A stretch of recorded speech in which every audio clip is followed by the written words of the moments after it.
Good evening, Little Masters, and welcome to episode 294 of the Prancing Pony Podcast, where we have at times fallen asleep at our mics and taken the wrong turning. Alas, with no Gandalf to send aid. Folks, pull up a bench in the common room and join us. I'm Sara Brown, Shield Maiden of Rohan, and I'm here with the man of the West, who should have been born in honour into this city, Alan Sisto. You're just saying that because it's your first time on the PPP, but flattery will get you everywhere. Folks, join us as three of our favorite characters recuperate in hospital in the first of 3 episodes on the 8th chapter of Book 5 of The Return of the King, The Houses of Healing. Folks, some of you are hearing this podcast for the very first time, and to you we bid a very warm welcome. Here at the Prancing Pony Podcast, we are reading, talking, speculating, and often joking our way through Middle-earth a few pages at a time. That's right. We take a deep dive into the lore, we explore how the story came to be, talk about our favorite themes, and a whole lot more. But in a light-hearted and fun way, like friends chatting at the pub. And we're glad you joined us. And I'm sure you'll be glad you joined as well. But before we get to tonight's chapter discussion, it's time for me to have a chat with my co-host as we learn a bit more about Dr. Sara Brown, who, if you haven't listened yet, is one of my co-hosts over on the Rings of Power wrap-up. Now, you and James have hosted that with me since just before the launch of Amazon's first season. But since that podcast isn't all about the books, you've managed to avoid me asking you the question that we ask everyone who comes on the Prancing Pony Podcast. When and how did you first discover Tolkien's works? What was your experience like, and what is it that keeps you coming back? Well, it all begins with my long-suffering father, who just wanted to make sure that his bookworm daughter had something to keep her quiet for a little while, I think. I was about 8, I think, and he had one of those old copies of The Lord of the Rings, with the yellow on it. Yeah. And he pulled that off his shelf and he pretty much said, here you go, have a go at that. And my 8-year-old self just dived right in, absolutely loved it. But, I read The Lord of the Rings before I read The Hobbit. So I read The Lord of the Rings, and then I thought, well, there must be more by this J.R.R. Tolkien fellow. I'm sure there is, yeah. Yes, right. So I went to the local library and I asked, are there any more books by this J.R.R. Tolkien fellow? And they handed over The Hobbit. And I read it and was very confused, because it was completely different and I couldn't work out what on earth was going on. But I persevered, and then I read The Lord of the Rings again, and having done that, it sort of made more sense. And then, because I was a precocious little brat, I went back to the library and they handed me a copy of the Silmarillion. Please bear in mind I was 8. I was going to say, were you still 8 at this point, or had you reached the incredible age of 9 to tackle the Silmarillion? No, you were 8. No, I don't believe I had. And I'd love to tell you that I thought the Silmarillion was the best thing ever, and I read it and did a lovely book report on it, and that would be total nonsense. This was your chance to set the record straight. I know, right? No, I was completely confused by it. Oh, yeah. So I handed it back, but funnily enough, I got really into reading mythology after that. Okay. So for a couple of years, I devoured all manner of different mythologies. And so I returned to the Silmarillion when I was about 11. And having read lots and lots of Greek, Roman, Nordic, all sorts of mythologies, it seemed to click. Actually, now I'm not going to sit here and pretend I understood absolutely everything, but it actually made more sense having read a lot of mythology. So I did read it again, and it kind of then got put to one side for a while because I was just reading anything and everything because English nerd, can I help you? But then I kept coming back to The Lord of the Rings, and it was just a hobby. And then, later when I became much, much older, I became a high school English teacher, which I was for 30 years, actually. Wow. Okay. And then the Jackson films came out, and they have their issues, but I loved them. Yeah. Okay. So it kind of inspired me. Now, in the meantime, lots and lots of things happen in the meantime. I married somebody with a PhD, and because he already had that level of education, what he thought would be great was if I actually put all my nerdery to educational use. And I thought, yes, I have a young child, a full-time job as a teacher. What I need on top of that is a PhD. What you need on top of that is absolutely nothing at all, but okay. Yes, but I did. Yeah, you and did. It took me 6 years to do it part-time, but I've been very lucky since then, because, I joined Signum actually before I finished my PhD, and I now get to indulge that Tolkien nerdery all the time through Signum University. It's just an absolute joy. So one of you asked me what keeps me coming back to Tolkien. Yeah. And one of the things that keeps me coming back, apart from finding lots of new ways to teach about Tolkien to all of these wonderful students we have at Signum, is that every time I go to Tolkien's work with the idea of, I want to teach this sort of idea, there's another layer of that onion to find.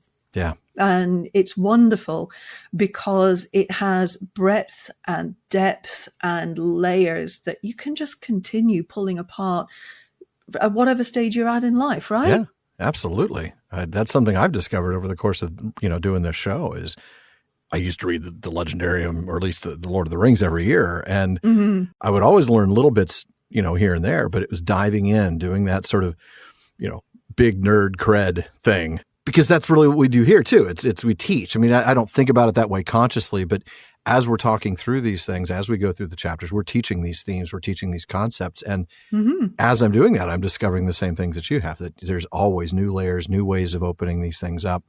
And it's wonderful. It really is. Right. And then you have conversations with people and somebody drops something into that conversation and you can feel a little light bulb going off in your brain. Oh, yeah. And you go back and you think, oh, there's all this as well that I hadn't seen before. And it's amazing. Yeah. So, yes, that is one of the reasons why I keep coming back, is because all of that is there. Yeah. It really is. Well, you mentioned Signum, and obviously you're very deeply involved with Signum University. You are, for folks who don't know, you are the chair of their language and literature department. You're also a thesis coordinator for their MA program. And you've been with them now, you said, for quite some time. Tell us, how did you first get to become a part of Signum? What keeps you going there? And what is it you're currently teaching or working on?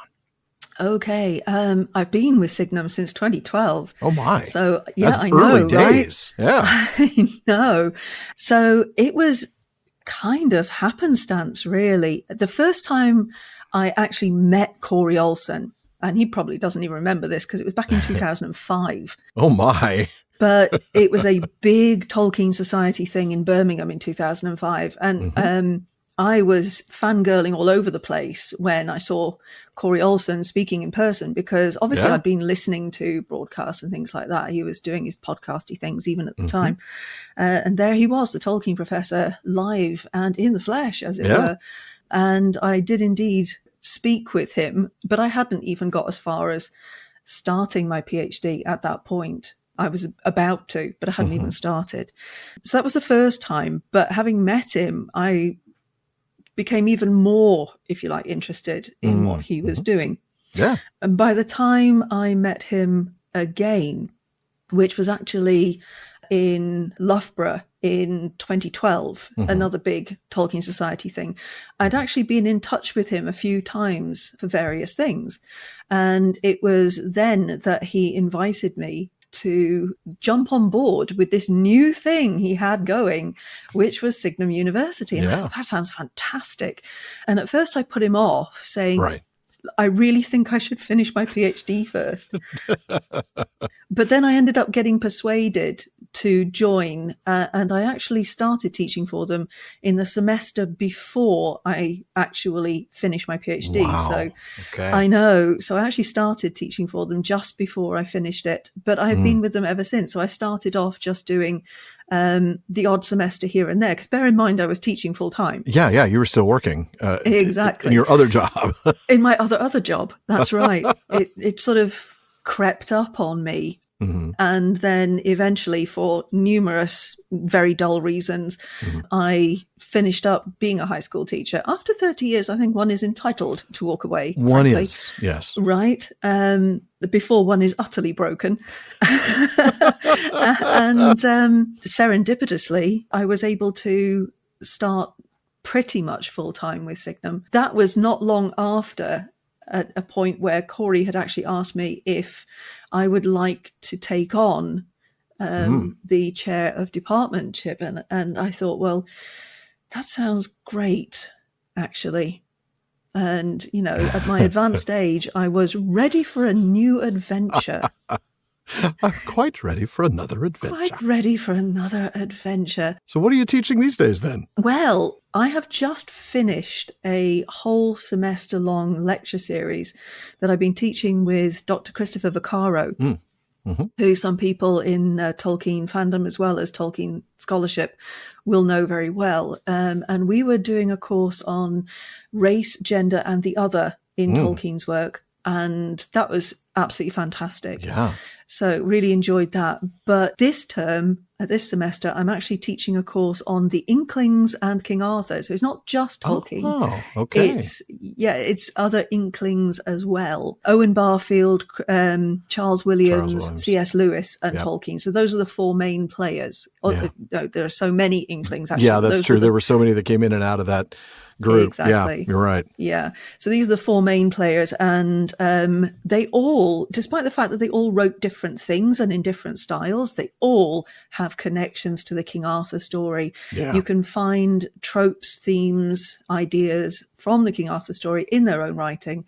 And so this course looks at that. So we do all manner of Tolkien courses, from Tolkien's poetry through to things like this. So there's lots and lots. Go and have a look, folks. There's lots and lots there to have a look at. Definitely. Well, recently, you remember this, the 2023 Tolkien Society Awards were announced. And congratulations are in order. You won for Best Paper for All That Glisters Is Not Gold, The Ring of Power and the Deception of Simile, which was published in this past winter's Malorn. Folks, that's the Tolkien Society's annual journal. Now, it's a fascinating piece. It looks at alchemy and the ring. Really, really interesting. I highly recommend it, folks. What prompted you, Sara, to look into such an interesting subject, one that I don't think I've seen a really good take on before? And then how did it feel to win a Tolkien Society Award? Interesting is such a good word for bizarre sometimes, isn't it? What I really wanted from it was for people to read and enjoy and be interested in a different take on something, on Tolkien's works. When I was doing my PhD thesis, I was actually, just for laughs, reading some stuff on alchemy. And I read a book that was talking about alchemy and Harry Potter. And I read that and I thought, hang on a minute, a lot of this is actually resonating here. All these sort of ideas of alchemy that are being applied to this text, I can actually see this in Tolkien's text. So, of course, I went and had a look to see if there was much done on alchemy in Tolkien's work. And there really wasn't. There still isn't a whole lot. There is one book by someone called Mahmoud Shelton, but that focuses solely on Islamic alchemy. And I just thought, well, this is really interesting, actually. So I went back like a complete nerd, and that's what we do. I mean, that's what we do. It's who we are. Went back like a complete nerd and reread The Lord of the Rings, looking for all these alchemical ideas. Yeah. And one of the chapters in my PhD is actually an alchemical reading of The Lord of the Rings. Oh, interesting. Okay. Right. So having finished up all of that, one day it just suddenly occurred to me, hang on a minute, because one of the whole things about alchemy is that gold is the pure element at the end, right? It's linked to the Philosopher's Stone and all things that are pure and blah, blah. I won't go into that because I could be here for hours, actually, and talk about it. Well, you probably will be, but probably not talking about alchemy for hours. No, okay, that's fair. That's fair. But if gold is the pure end product of a very spiritual idea, which alchemy actually is, how can the Ring of Power be gold? Right? It hit me, and I thought, well, that doesn't make sense. How can it be gold? Because if I can see all these alchemical tropes in Tolkien's writing, and I know that he read Carl Jung's work on alchemy, by the way, because I found his notes on that in the Bodleian Library. So, I can say that Tolkien was certainly aware of literary alchemy. If I can find that, then how can gold in Tolkien's work be pure? In fact, so many times when he uses gold, it's not good. No. You're right. Ar-Pharazôn the Golden, not great.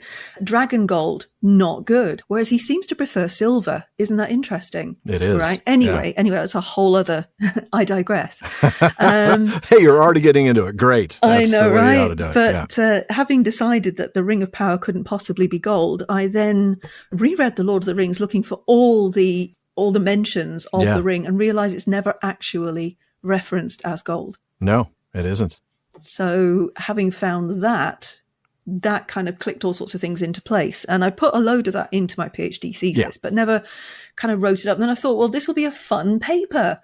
So in all those online Tolkien Society seminars during lockdown, one of the papers I gave was on that, in which I took all of that work and sort of condensed it into about 3,000 words to give as a 20-minute paper. And then I wrote it up and sent it in, and it went through all of the peer review process, and then it got accepted. And then suddenly I found out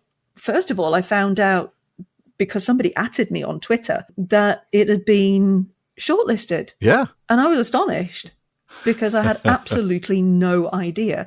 Tolkien Society doesn't contact you to say, by the way, it's been shortlisted. No, they don't. I can tell you that. Yeah. And I thought, well, that's lovely, actually. I was really, really happy, but had no expectation of winning because I was up against some fantastic people. I mean, when you're up against John Garth, it's hard to expect that you have a chance of winning. Right. But I mean, it wasn't just John Garth, of course. There are other really great writers in there, but John Garth is a big name. It's a big name. And I think that's the thing is, on an award like this that is voted on by the general membership, even if they haven't read all the papers, the tendency is going to be to vote for the name that they recognize. And that's that totally understandable. But you won. So congratulations. Thank you. I feel like I've won the Oscar. I know. It does feel amazing, doesn't it? It really, really does, because folks, the whole idea of imposter syndrome is real. Oh, yes, it is. It Every does day. not matter what level you're at, in whatever field you're at, imposter syndrome is totally real. And to win an award like this just feels like some really wonderful affirmation. Yes. And I cannot begin to say how much that meant to me, because it meant enormous amounts. So if there's any of you out there listening who voted for me, thank you from the bottom of my heart. And if you didn't vote for me, I hope you at least read it and enjoyed it, because that was the whole purpose of the article. I just wanted people to read it and enjoy it. Yeah. So anyway, good. It was lovely. Good very stuff. Very lovely. Well, remind us one more time where folks can find you online if they want to follow you on Twitter or read anything that you've written, that kind of thing. Okay, so on Twitter, I'm at Aranel Palmadill. Okay. We'll include that in the show notes. Yeah, that's fine. I am on Facebook under my own name, Sara Brown. So, do have a look for me. I'm there. Apart from that, I'm just really starting to get myself my stuff published. Okay. Because when I finished my PhD, which is 10 years ago now, my daughter was really young. I mean, she's 22 now, so she can kind of get on with her own life. But 10 years ago... You'd kind of hope she would, yeah. Yeah, I hope so, yeah. But at 12 years old, I thought, no, you know what? She's actually had to wait a long time to get my attention all to herself. Yeah, and I'd been split between a really busy job, writing a PhD. She spent a lot of, school holiday time off with her dad, which, I'm sure was great, but I hadn't given her my full attention. And I thought, you know what? I will give her my full attention now. She really does deserve that. That's great. So it's now my time to do more with my academic career. Having left behind my high school teaching career and all those totally ungrateful teenagers, I think it's time I can spend time now on doing the things that I want to spend the rest of my working life nerding out over. Absolutely. So I'll be giving more conference papers. I'll be publishing more. I've got stuff coming up being published in books this year and the beginning of next year. All right. So, but I will be putting up more of my papers for publishing in like the Journal of Tolkien Research, which is free, by the way, and more stuff in Malorn, that sort of thing. So I will be putting more stuff out there. Good. Well, we're looking forward to reading more stuff. In the meantime, it is time to finally get into this chapter. I've been waiting for this chapter. It's a great, great set of moments here. So many things come to a head here in this chapter, and I'm really excited to get into it. Sara, you have the very first reading for us tonight. Okay, so let's start at the beginning of the Houses of Healing chapter then. A mist was in Merry's eyes of tears and weariness when they drew near the ruined gate of Minas Tirith. He gave little heed to the wreck and slaughter that lay about all. Fire and smoke and stench was in the air, for many engines had been burned or cast into the fire pits, and many of the slain also, while here and there lay many carcasses of the great Southron monsters, half burned or broken by stone cast, or shot through the eyes by the valiant archers of Morthond. The flying rain had ceased for a time, and the sun gleamed up above, but all the lower city was still wrapped in a smouldering reek. Already men were labouring to clear a way through the jetsam of battle, and now out from the gate came some bearing litters. Gently they laid Éowyn upon soft pillows, but the king's body they covered with a great cloth of gold, and they bore torches about him, and their flames, pale in the sunlight, were fluttered by the wind. So Théoden and Éowyn came to the city of Gondor, and all who saw them bared their heads and bowed, and they passed through the ash and fume of the burned circle, and went on and up along the streets of stone. To Merry the ascent seemed age-long, a meaningless journey and a hateful dream, going on and on to some dim ending that memory cannot seize.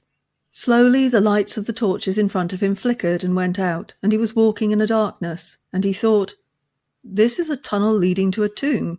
There we shall stay forever." But suddenly into his dream there fell a living voice. "Well, Merry, thank goodness I have found you." He looked up, and the mist before his eyes cleared a little. There was Pippin. Oh, my heart just got warm. I just felt a little goosebumps, like they finally found each other after all this time. I love it. I know. And it's at such a great moment because Merry's really at such a low point here. And he really is. Yeah. More low than I think most of us would imagine. And we'll certainly get to that. As we've done for basically every chapter this season, just about, we switch perspectives to the other Hobbit once again. And if you think we're kidding, let's go back and look at each chapter opening. Chapter 1 starts out with Pippin looked out from the shelter.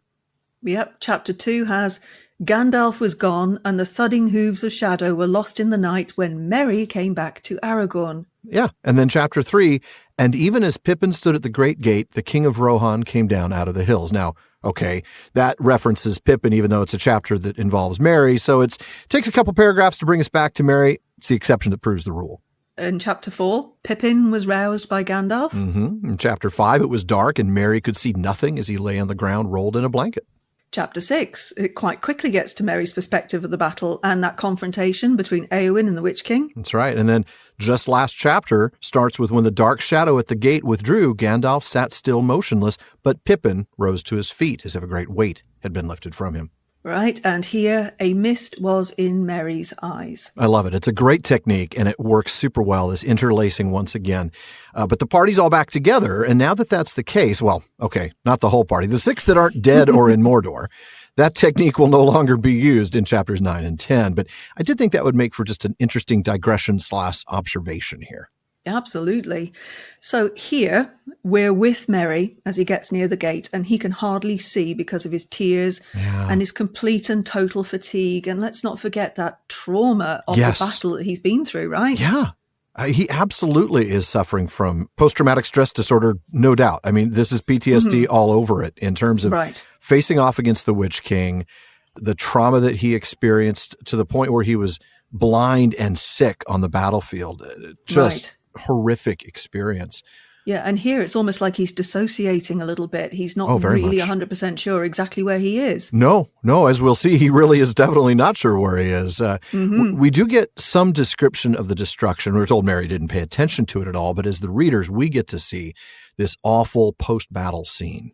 Right. I mean, the descriptive language is really compelling. It is. You've got fire, smoke, and stench. You've got dead bodies, broken siege engines burning, dead Mumakil, including some that have been burnt. And I mean, here Tolkien is involving all of the senses, right? You've got the sense of smell and the sense of sight, and it's all really, really compelling. And even the sounds, because you're hearing sort of that sound of things burning, especially the siege engines, the crackling. Stench that comes from flesh burning. Ugh. And some of this has to be coming also from his recollections of the battlefield in World War I. Maybe not dead elephants, but dead horses. We know how badly that battlefield absolutely stank because of the carcasses of horses being blown apart by the artillery. Absolutely. Not to mention, obviously, people. But yeah, I did want to note, by the way, the Archers of Morthond, a little nod to the bravery of these incredible guys who got up close and were shooting these Mumakil in the eyes. Talk about a difficult target. I know, right? I mean, they're a long way up, those eyes. Yeah. And you got to get awfully close to even be able to reach that range. And it's a moving target, and it's a small target. Yeah, pretty impressive stuff. Yes, yeah. And just to go back to what we've got in terms of atmosphere here, though that rain that came last chapter and the chapter before to cleanse the city and put out the fires has gone. That's right. The lower levels, they're still covered in smoke. That's right. I mean, and just as a reminder, folks, Tolkien is using the word reek here in its archaic sense. It's even though the field reeks in the modern sense, we're talking about stench. He uses stench for that. When he says reek, he's talking about the smoke and the steams that are coming off because of the fire and because of the rain that had come and put that fire out. So that's what he's using it for here. So we can see here the aftermath of the battle with the men of Minas Tirith, as well as they come out with stretchers for Éowyn and Théoden. And this is a very touching moment. It really is. It really is. And I can't wait to talk more about the Théoden thing. But Éowyn's placed on these pillows, right? They know she's alive now thanks to Imrahil's shiny armor. And they cover up the body of the king with this golden cloth and carry torches. It is, like you said, a very lovely moment. Right. And we'll go on later to talk about how they treat Théoden. But this is lovely here. It's so respectful. And this is exactly what he would have wanted, isn't it? Because his whole purpose about being there was to regain dignity and a sense of who he is, having kind of lost his way a little bit through the machinations of Saruman, etc. I know you've gone through all of that in your previous chapters, but that's true. This is a rightful ending for Théoden. Meat was his ending, as Éomer just said last chapter. So the people of the city are showing their respects to these two very important people of Rohan, taking off their hats for those who are wearing them and bowing their heads. But as Merry is following the body of Théoden and Éowyn's stretcher, he is increasingly lost. Like you said, he's starting to disassociate. He doesn't know necessarily where he is. His mental and emotional state is clearly degrading. Absolutely. And then the torches go out and it's so dark that he thinks, and this is so sad, he thinks he's heading to his own tomb. Yeah, and that'll continue even in the next reading. Yeah. Right. And then out of all this darkness, this despair that he feels, then he hears a familiar voice. He hears his name. And only then does the mist begin to clear enough for him to see that it's Pippin. Oh, I love that. Yeah. That is such a joy in such a time like this, right? I mean, they've gone through so much, both of them, and I'm so glad they found each other. And we'll get back to more of that right after the break.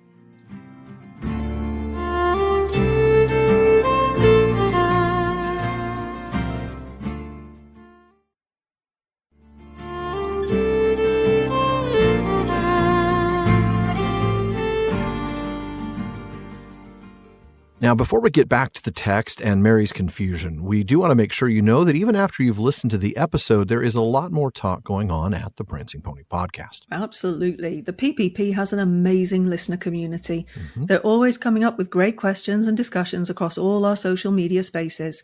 Check out our common room on Facebook, our dedicated subreddit, Twitter, and more. Now, on Facebook, just look for the Prancing Pony podcast.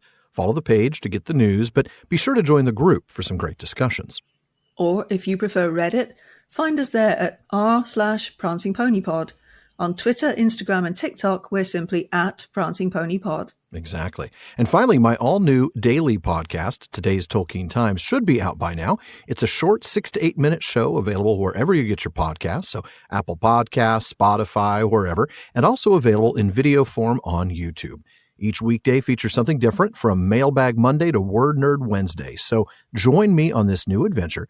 Visit TolkienTimes.com and follow at Tolkien Times on Twitter, Instagram, and TikTok. You can find me on Facebook at Today's Tolkien Times. And folks, if you enjoy the PPP, please consider supporting the show by joining the Fellowship of the Podcast.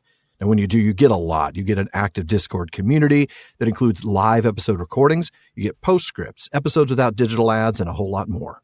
Oh, goodness, yes, like free merch, live Discord hangouts. Mm-hmm. But you can also become part of our Questions After Nightfall episodes, or even join us as a guest in the North Wing.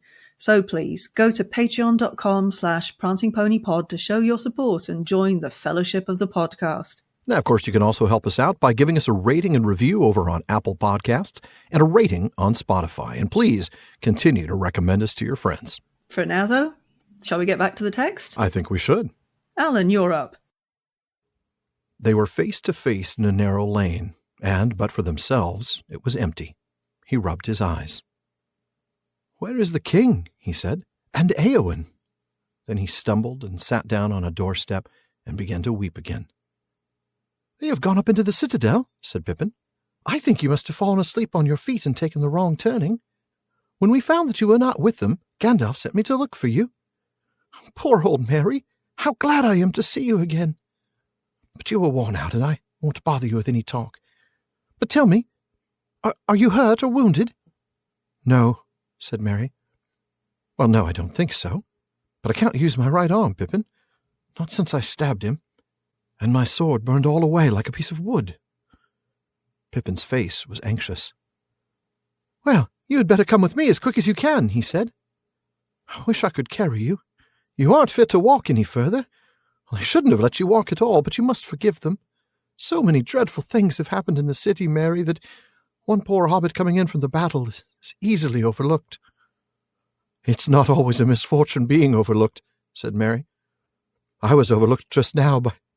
No, I can't speak of it. Help me, Pippin. It's all going dark again, and my arm is so cold." "Lean on me, Merry lad," said Pippin. "Come now. Foot by foot. It's not far." "Are you going to bury me?" said Mary. "No, indeed," said Pippin, trying to sound cheerful, though his heart was wrung with fear and pity. "No, we are going to the houses of healing." What a place to go. Oh, my heart. My poor heart. Oh, goodness. I know. That's so sad. Are you taking me? Are you going to bury me? I mean, bury me. It's how close to death he feels. This is just a dark place. But let's get back to the beginning of that section, huh? Right. So we're told that they're in an empty lane, a side street. Yeah. As Merry rubs his eyes, and he asks about Théoden and Éowyn before stumbling and weeping. He can't even. Yeah. Right. I mean, he's got so lost inside himself, he doesn't even know that he's separated from the party that are carrying Théoden and Éowyn. For a pretty long time, and he's in really bad shape. Pippin tells them they're in the citadel, and he draws the same conclusion that we as readers are meant to have drawn, that Merry made a wrong turn and got lost. But as we'll find out in a little bit, he's really lost. Gandalf has obviously sent Pippin out to look for him.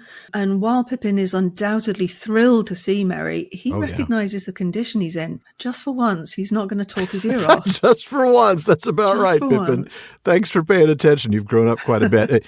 We've noticed that actually all throughout Book 5, that Pippin has really, really grown.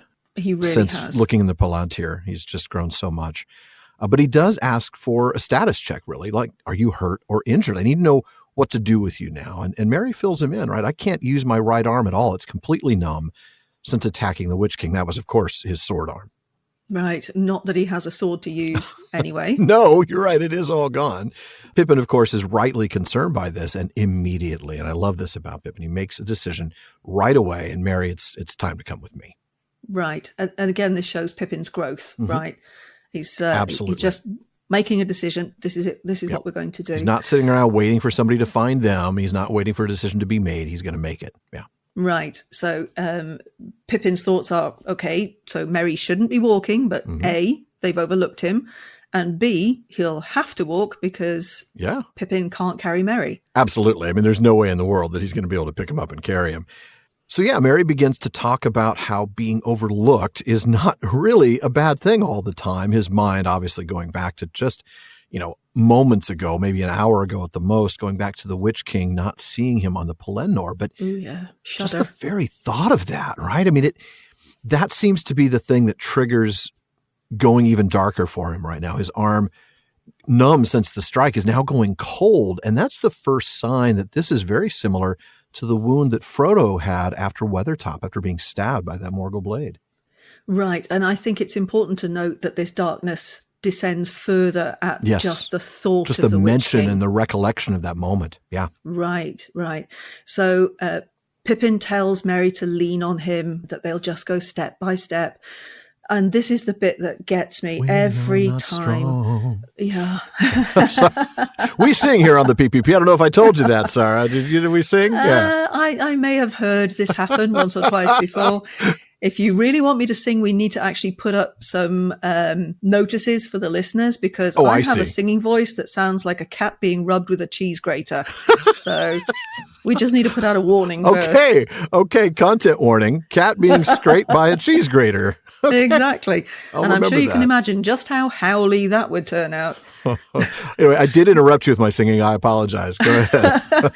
Just as we get to the most touching part of this as well. It's what we do. It's what we do. We lighten the terribly dark moments with totally inappropriate humor. And this is a terribly dark moment, actually, because when Pippin tells Merry to lean on him, that he's going to take him, Merry wonders if Pippin is going to bury him. Seriously. That is so dark, right? So dark. Right. And you think about these two hobbits who were so jolly and light-hearted at the start of this long journey. And now here they are. And this, I think, is the darkest moment for the two of them together. They've been captured by orcs yet. Yes, obviously. But here in this moment, then they maintained that positivity. I remember Sean and I talking about that on the show, and how even in the midst of all of that, they really retained that hobbit sense. But here, Merry's asking, "You're taking me to my grave, right? I'm just going to lay down and die now." Yeah. That is dark. Yeah, it is. But thankfully, Pippin has better news than that. No, I'm not taking you to your tomb. I'm taking you to the houses of healing. And they are a lovely place, an absolutely lovely place. And you're going to pick up where I left off. Okay.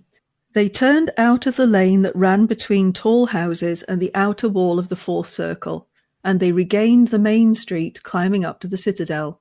Step by step they went, while Merry swayed and murmured as one in sleep. "I'll never get him there," thought Pippin. "Is there no one to help me? I can't leave him here." Just then, to his surprise, a boy came running up behind, and as he passed, he recognised Bergil, Beregond's son.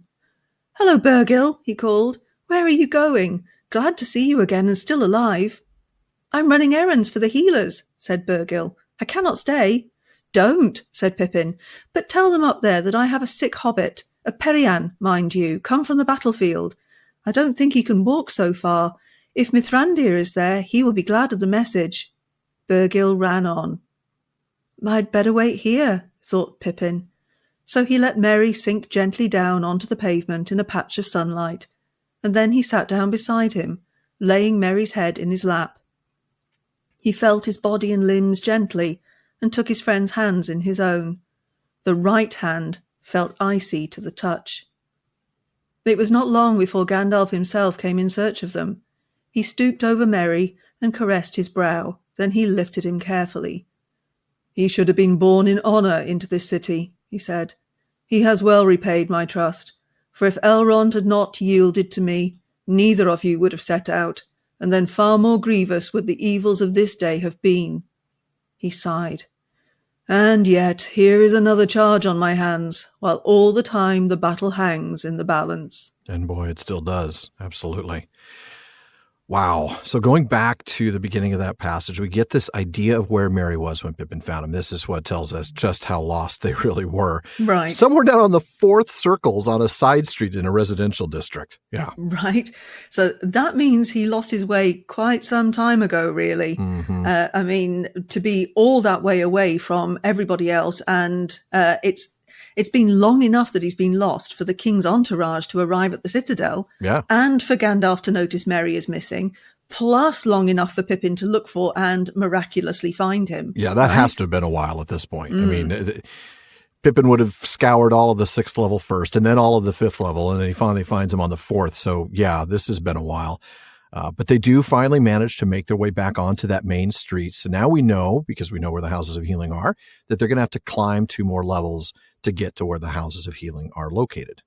Right. But that's a problem, isn't it? It's going to be a problem because Merry is in no fit state. No. He can barely walk. And Pippin realizes there's just no way he can get him there. No. He's not strong enough to carry Merry. Merry can't walk. He's barely conscious. Right. And just as he begins wondering if he could get any help, he spots his old pal Burgil. I love it. I'm so glad Burgil's there.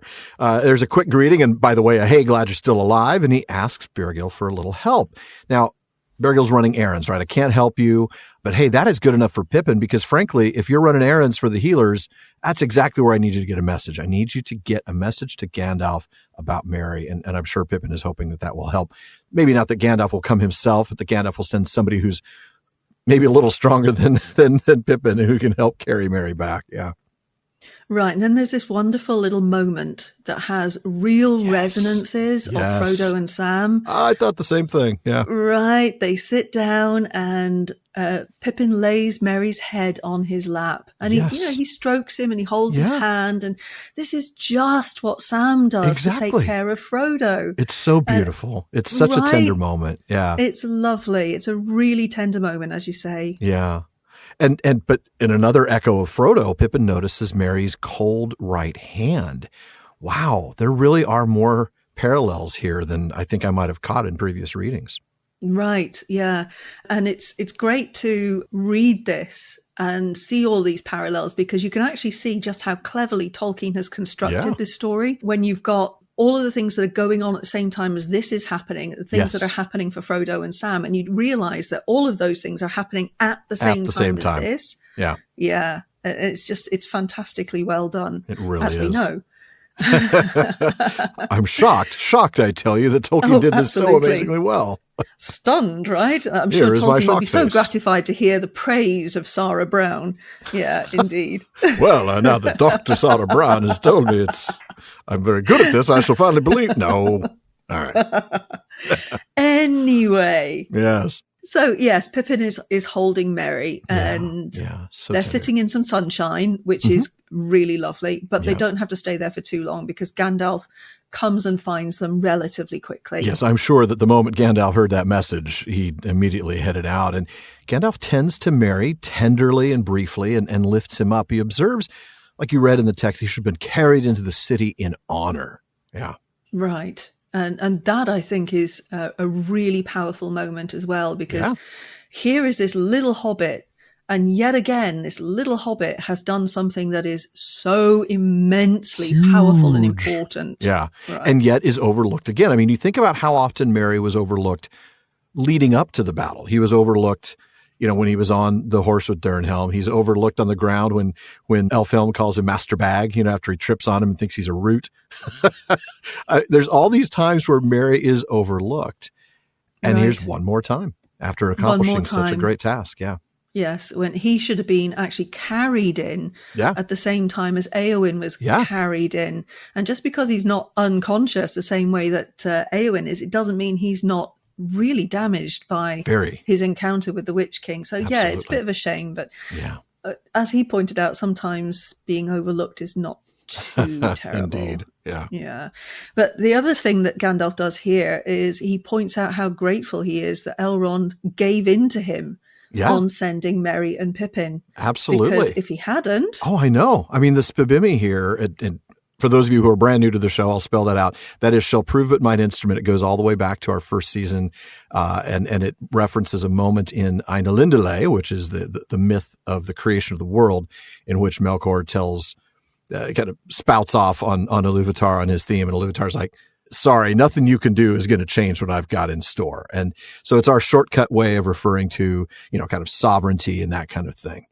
But that whole little segment there, the Spibimi and the whole idea of Elrond sending them, actually leads me to a very brief sidebar, because this is different to how the early versions of this text read. Right up until the galley proof, this passage read, "Greater was the wisdom of Elrond than mine, for if I had had my way, neither you, Pippin, nor he would have set out, and then far more grievous would the evils of this day have been."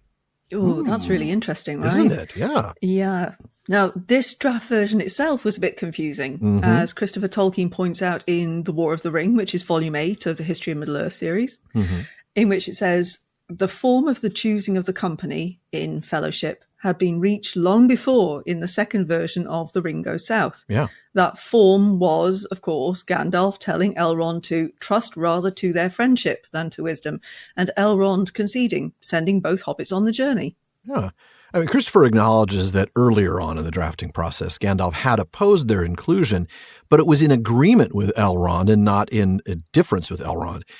He actually says in The Treason of Isengard, Elrond's decision is wise. But this is one of only 2 times, and the others actually in the last debate, when we see a suggestion that somewhere earlier in the process, Elrond wanted them to go, but Gandalf didn't. Very interesting.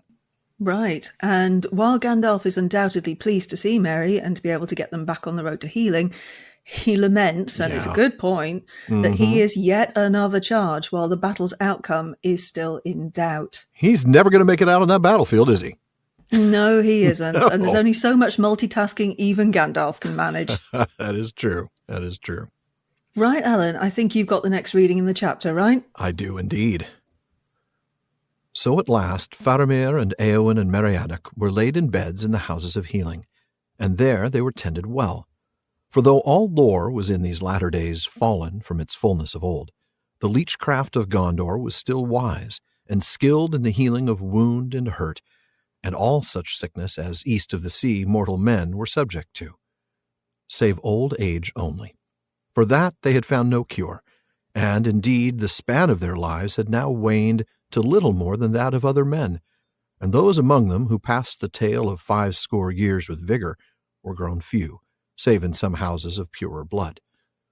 But now their art and knowledge were baffled, for there were many sick of a malady that would not be healed, and they called it the Black Shadow, for it came from the Nazgul.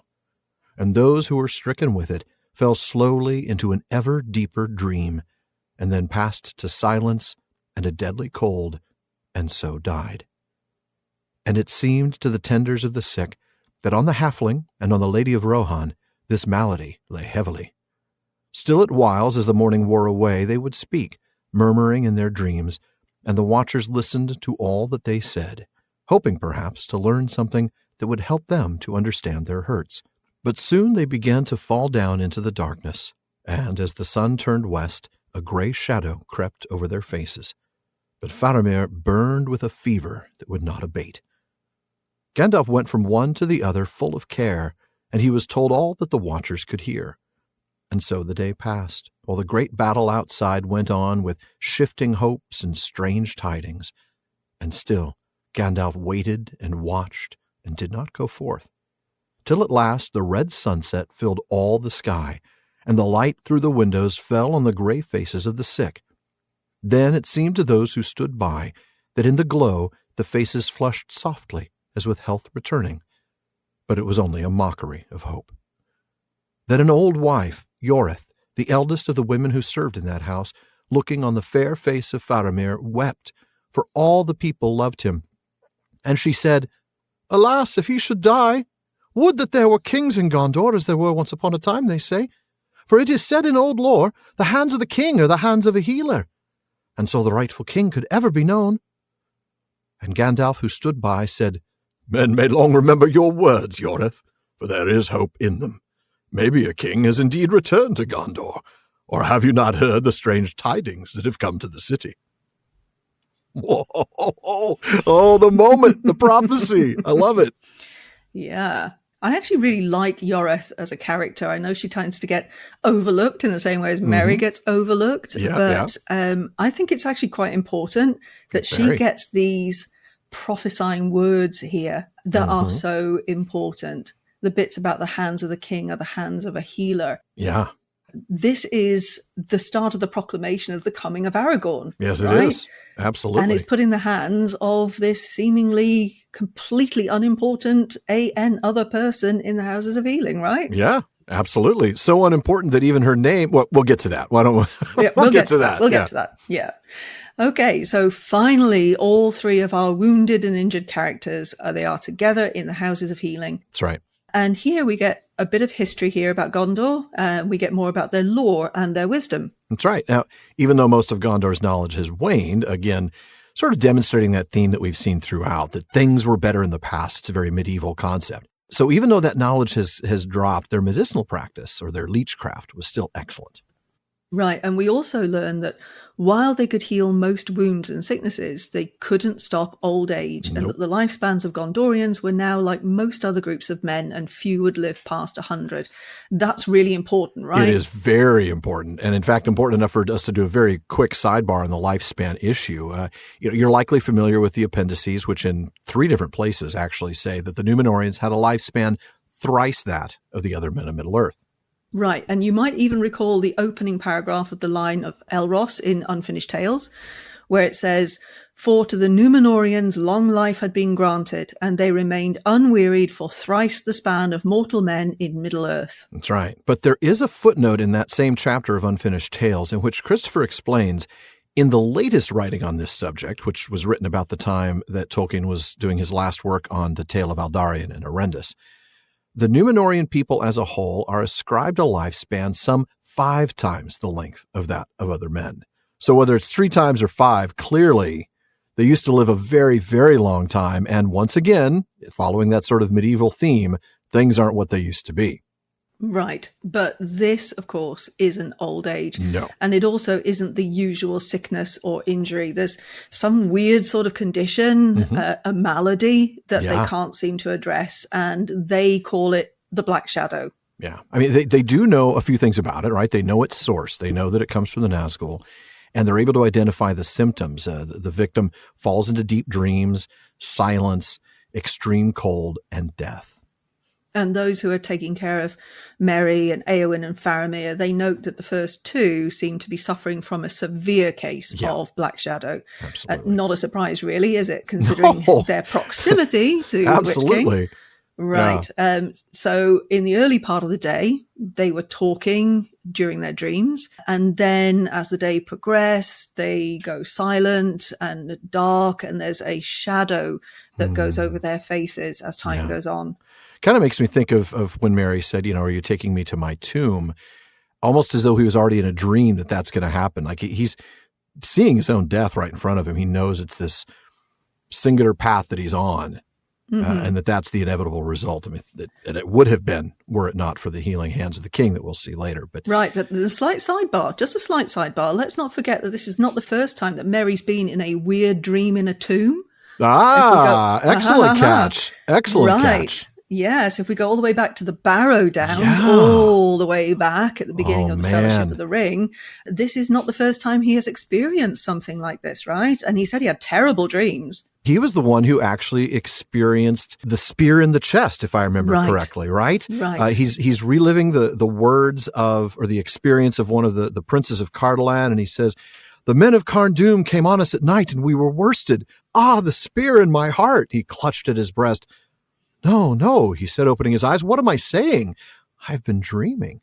Good catch, Sarah. Thank you. I had completely forgotten about that, but you're absolutely right. It was Mary who remembered that. My goodness. So it's just another of those wonderful little connections, right? Yes. Yep. So that's what those 2 are suffering from. But Faramir, on the other hand, is clearly suffering from, well, I mean, quite possibly a variation of that, but clearly some sort of other illness, right? It's a high fever that won't quit, which isn't what's described as the symptoms of the Black Breath or the Black Shadow. Now, we will see all 3 of them healed over the next 2 weeks. It is fantastic. I can't wait to do that. And we're going to compare the different ways that they each recover. Wonderful. Now, Gandalf is caring for all 3 of them. And he's getting regular updates from the medical teams while this long day continues, as does the battle. And Gandalf still can't go out there, right? Yeah, he'd like to get out there and fight, but he's just being prevented from doing this. It goes on for the entirety of the day as that red sunset comes and gives that false illusion of health for the 3 of them. Right, and here is where Yoreth comes on the scene. And now she's the oldest of the women working here. I'm not sure if that means she's genuinely old, but she's certainly not young. No. In fact, her very name means old woman, according to a 1967 letter that Tolkien wrote to a Mr. Jaux or Jukes, I'm not sure how to pronounce his name, He'd asked Tolkien about naming his own daughter Yorith, and Tolkien explained, well, maybe you might not want to because it means old woman in Elvish. It's from Sindarin Yaur, or old, and the feminine ending of eth. And it's a lot like the name Gamling, which is just Old English for old man. Tolkien chose the name specifically to fit the character and just left it at that. Right. It's almost like just labeling her, isn't it? Yeah. Yes, you're just going to be old woman. Man. Well, I couldn't tell you. I didn't know you were a man. Well, you could have called me Dennis. I didn't know you were called Dennis. Well, you didn't bother to ask, did you? I can see Yorith actually saying that. Yes, so can I. Old man. Woman. Woman. Yorith. What do you know you were called? Yorith. We didn't bother to ask, did you, Gandalf? All right, sorry. My bad. Oh, that's okay. I'm well used to it now. You are well immersed in nerd culture. You know that Monty Python and the Holy Grail will come up at all sorts of moments. Yes, yeah, absolutely. Yeah. And that's fine. I'm totally down with the Monty Python references. Good, I'm glad. Awesome. Anyway, back to the text. Yeah. So that letter that you were just referencing there, that's not in the letters of J.R.R. Tolkien, actually. So hat tip to Hammond and Skull here, because this letter is in their Reader's Companion. Correct. And it's not part of what we're used to seeing in the published letters. But I think that instead of Yorith, he recommended that they call their daughter Arwen instead. Yes, because he explained what Arwen means in that letter. Very good. Yeah. I didn't want to go too far down the digression, on that. I was like, we'll save that for another time. But look at you, digressing like a pro, and you're only an hour into your first episode. Right, and you can't complain about me digressing when you just sang a whole load of stuff and then came out with Monty Python references. No, I'm not going to complain about it. Are you kidding me? Digression is one of the skill sets that's required to be a co-host on the Prancing Pony podcast. Yeah. Then I'm happy to be beginning to fulfill that requirement. That's great. I'm glad you are too. So Yorith looks at the ailing Faramir and cries. She weeps. And this is just another reminder, Faramir is really, really beloved by the people of the city. If you remember Baragond and all that he did for this man, I don't just mean even in the last chapter, obviously, where he quite literally killed people for Faramir, but even before, how much he admired Faramir and how his eyes were only on Faramir on the battlefield as the Nazgul were swooping down and things like that. But yeah, he's beloved. Right. More so than his father, right? Well, yeah, understandably so. Yes. Yeah. There isn't this response to Denethor. He may be, or may have been, highly respected and even perhaps feared. Yeah. Right. But loved, revered, all of these emotions that people show towards Faramir.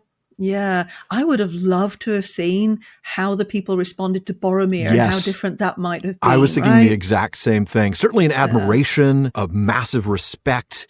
Yeah, something about Faramir's character, that nobility, humbleness, humility, I guess is actually probably the better word, because that's the actual word, attracted people to him, drew people to him. And yeah, he certainly had won the hearts of the people of the city. Yeah. Absolutely. Yeah. So back to Yorith. Okay. And here she expresses a wish for the kings because of a piece of old lore. And here I think is where it's important that she is an old woman or labeled an old woman because she remembers all of this, right? Where she's been doing this long enough to remember what the old women when she was young had told her. Right. Which is all that's been handed down. Yeah. Exactly. And that's this bit about the hands of the king are the hands of a healer. And it's really easy to dismiss Yorith, or this is just like an old wives' saying. Tale. Yeah. But yeah, we'll come to that in a moment, right? Oh, we will, definitely. Let's talk about that line real quickly, though, because while we're going to dive into the whole hands of the king or the hands of a healer here, I want to touch on that bit where she says, as there were once upon a time, they say. Let's remember, folks, I know I keep harping on this over and over again. It has been nearly 1,000 years since the last king of Gondor rode off to single combat with the Witch King, never to return.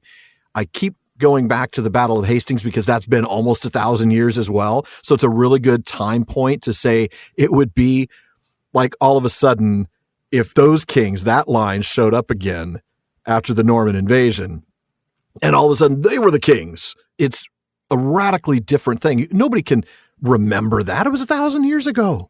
1,000 years. It's such a long time. So it's obviously just been passed down and passed down and passed down to the point where only certain people pay attention to it. Right. As there were once upon a time, they say. I mean, I don't think you can get more fairy tale than that. It's the once upon a time thing, and then it's they say. They say it was once upon a time. So yes. So that's a real distancing and then more distancing. Yeah. Right. Double distance right there. Yeah. Yeah. So let's talk about this old lore. Mm-hmm. Yeah, right? yeah. And in fact, it's rooted in primary world as well as secondary world, because it's very much a callback to the royal touch or the king's touch. And this was a gift claimed by English monarchs, possibly going back as far as Saint Edward the Confessor, and by the French monarchs back to Philip I. Exactly. Again, over 1,000 years for both of those. In reference to the royal touch, the king or queen would lay hands on their subjects that were suffering from scrofula, which was a form of tuberculosis. Now, that particular condition didn't kill many people, and it would often go into remission on its own. So it gave the impression that the king or queen had cured it, lending a sort of legitimacy to their reign. Now, I don't know if that was part of the plot and they knew that this was going to be healed, or if the kings and queens literally thought they were healing people. But at the end of the day, it doesn't matter. That's what lended them that legitimacy as, the right to rule, the divine right to rule as kings. Yeah. Right. I mean, that divine right is really important, isn't it? Because if you look at the social structure of the day, you had God in the middle, at the center of everything. And then the kings and queens were literally the closest to God, and they were appointed by divine right. Yeah. And so I suppose the thought that they could heal would be a channeling of God's power through them, and only they could do it, right? Absolutely. So early on, other illnesses were involved, but it became solely focused on this scrofula, to the point that the disease was actually known as the king's evil. I got a bad case of the king's evil. When's he doing that touch thing? Bad touch, bad touch. Good touch, bad. Where did the king touch you? Show me on the doll where the king touched you. That's not where your scrofula is, man. That is not your scrofula. All right. Now, before I get really into too deep a water here, the tradition carried on well into the 18th century, basically around the time they discovered that tuberculosis was actually caused by bacteria. So it goes well past a medieval tradition, doesn't it? Right. And actually, Shakespeare mentions it in Macbeth, which is no surprise, of course, as he wrote this specifically to get the attention of James I and VI, who truly believed that he could actually lay hands upon and heal. But here's the bit in Macbeth that we're looking at. It says, "A most miraculous work in this good king, which often since my here remain in England I have seen him do. How he solicits heaven, himself best knows, but strangely visited people, all swollen and ulcerous, pitiful to the eye, the mere despair of surgery, he cures, hanging a golden stamp about their necks, put on with holy prayers. And, 'tis spoken, to the succeeding royalty he leaves the healing benediction." There you go. Yeah. And that's why it would continue from one king to the next. And it was a gift that, obviously God had supposedly given to the very first king with the healing touch, and it just continued. Now, of course, there's no doubt of this callback to the medieval tradition. It's also not much of a stretch to draw some comparison. I want to be super careful here, of course, but to draw at least some comparisons to Christ when it comes to Aragorn's actual healing, because this isn't some form of TB that goes away on its own, right? So Aragorn does actually heal these people over the next couple of weeks. But keep in mind, folks, comparisons are not allegories. So, just be careful with that. Absolutely. And actually, there's an important point here in that within a text like The Lord of the Rings, you can have characters behaving in a Christ-like manner without them actually being Christ. Right, exactly. Yeah. In fact, in some ways, you can point to Aragorn, Frodo, and Gandalf each having sort of Christ-like characteristics without any of the one of them being a representative of Christ, right? Yeah, there's no equal sign in there. No. Gandalf equals Christ. That's not actually going on at all. No, correct. Okay, so here in this moment, Gandalf responds to Yorith, and he's clearly inspired since he happens to know that a king is nearby, just by chance, if chance there may be. By the way, yeah. I happen to know. Yeah, so he tells her there is hope in your words, and he asks if she's heard any rumours. So in the first paragraph we skip, we get a bit of her character showing up in her response. But no, the short answer is she hasn't heard anything. She's simply hoping that the sick aren't troubled. She's focused, right? She's focused on her job, and that makes sense. She's certainly not wandering around the city very much. The only women that are even left in Minas Tirith are here in the Houses of Healing. So Gandalf leaves as dusk comes on. We know at this moment then that the fighting is over. We got that 2 chapters ago. I'm going to read a brief passage from that sort of as a reminder. The sun went at last behind Mindolluin and filled all the sky with a great burning, so that the hills and the mountains were dyed as with blood. Fire glowed in the river, and the grass of the Pelennor lay red in the nightfall. And in that hour, the great battle of the field of Gondor was over, and not one living foe was left within the circuit of the Rammas. All were slain save those who fled to die, or to drown in the red foam of the river. Few ever came eastward to Morgul or Mordor, and to the land of the Haradrim came only a tale from far off, a rumor of the wrath and terror of Gondor. And maybe I read that only because I didn't get to read it the first time and I really wanted to. It may just be the only reason that I picked that. But it was also to tell you that the fighting is over, and I mean over. So even if Gandalf gets down there now, it doesn't matter. He's going out in haste. He's going to go down there. What did I miss? It's all over. Yeah. Did something happen while I was gone? Exactly. Wow, this place is a mess. But Sara, you have the next reading, and I cannot wait to hear this because now, we get the arrival of the 3 heroes. This is great. This is a great moment. Now as the sun went down, Aragorn and Éomer and Imrahil drew near the city with their captains and knights. And when they came before the gate, Aragorn said, "Behold, the sun setting in a great fire. It is a sign of the end and fall of many things, and a change in the tides of the world. But this city and realm has rested in the charge of the stewards for many long years, and I fear that if I enter it unbidden, then doubt and debate may arise, which should not be while this war is fought. I will not enter in, nor make any claim, until it be seen whether we or Mordor shall prevail. Men shall pitch my tents upon the field, and here I will await the welcome of the lord of the city." But Éomer said, "Already you have raised the banner of the kings and displayed the tokens of Elendil's house. Will you suffer these to be challenged?" "No," said Aragorn, "but I deem the time unripe, and I have no mind for strife except with our enemy and his servants." And the Prince Imrahil said, "Your words, Lord, are wise. If one who is a kinsman of the Lord Denethor may counsel you in this matter. He is strong-willed and proud, but old, and his mood has been strange since his son was stricken down. Yet I would not have you remain like a beggar at the door." "Not a beggar," said Aragorn. "Say a captain of the Rangers, who are unused to cities and houses of stone."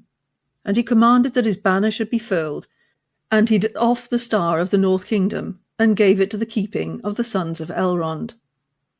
Then the Prince Imrahil and Éomer of Rohan left him and passed through the city and the tumult of the people and mounted to the citadel, and they came to the hall of the tower seeking the steward. But they found his chair empty, and before the dais lay Théoden, king of the Mark, upon a bed of state, and 12 torches stood about it, and 12 guards, knights both of Rohan and Gondor. And the hangings of the bed were of green and white, but upon the king was laid the great cloth of gold up to his breast, and upon that his unsheathed sword, and at his feet his shield. The light of the torches shimmered in his white hair like sun in the spray of a fountain, but his face was fair and young, save that a peace lay on it beyond the reach of youth, and it seemed that he slept. That is such a beautiful scene, such a powerfully beautiful scene, and I cannot wait to get to that. We'll go back to the beginning of this passage for now, though. The sun has set. The battle of the Pelennor Fields is over, like we talked about. The leaders on the fields, this is going to be Aragorn, Éomer, and Imrahil, approach the city with their armies, and this is when Aragorn recognizes the significance of this moment. And boy, does he have some words to say, doesn't he? Right, yes. And of course, he's waited this long. Yeah. And he is patient. He knows he can wait a little bit longer to get the moment right. Yeah. Yeah. Timing is important. Yeah. Right. Timing is important. Here, the setting of the sun is a sign of the end of many things. It's the end of the war. It's the end of the forces of Sauron, the end of the Witch King.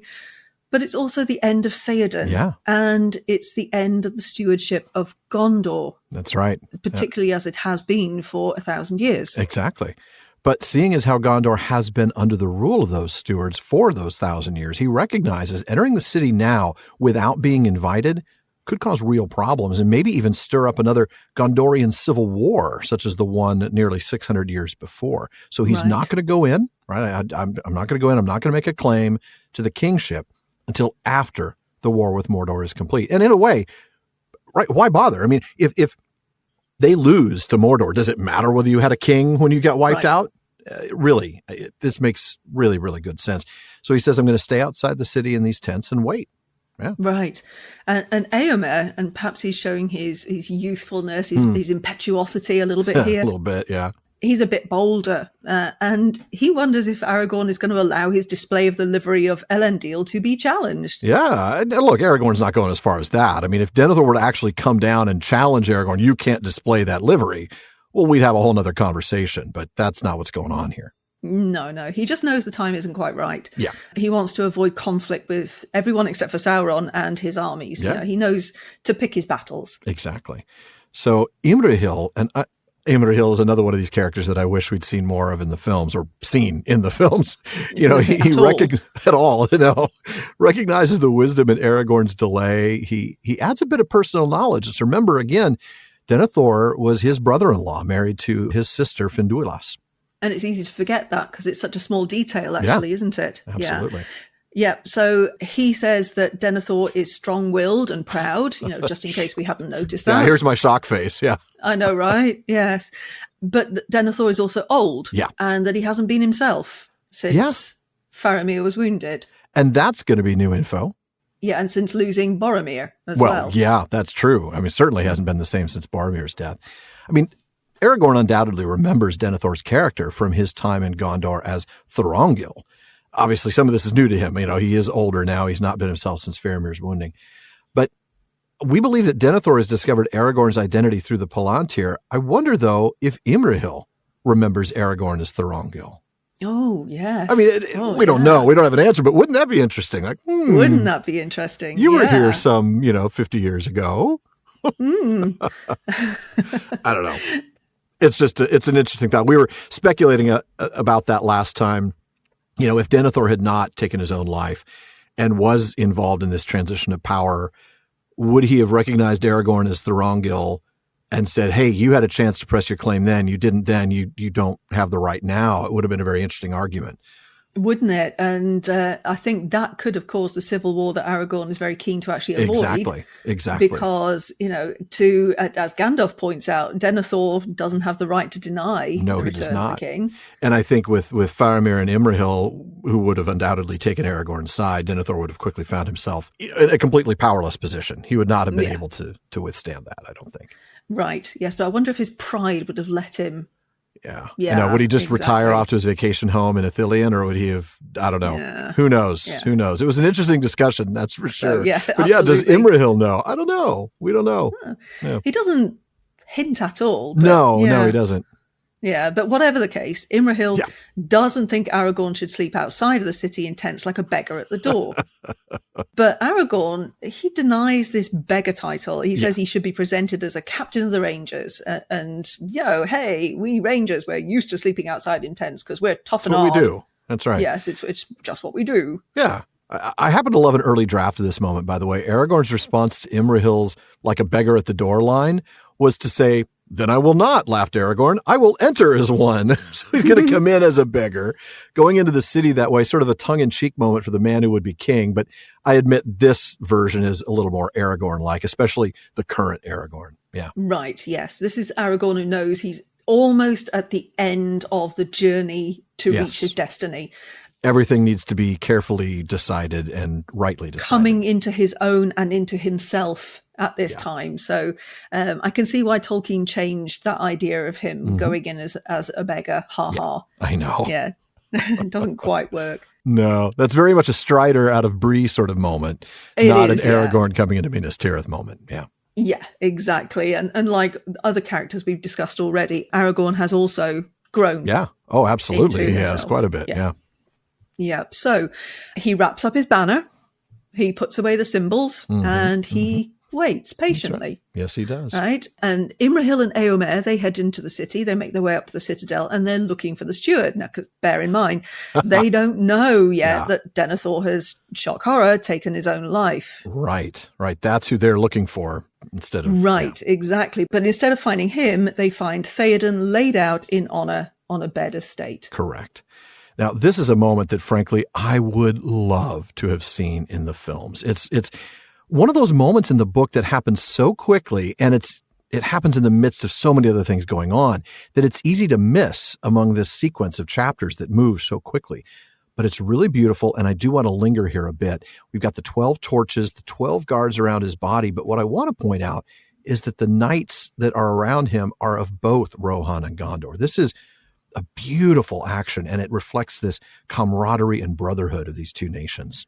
Right, and perhaps foreshadowing the really solid connection between these two nations. Oh, yeah, going forward after this, yeah. Absolutely, yeah.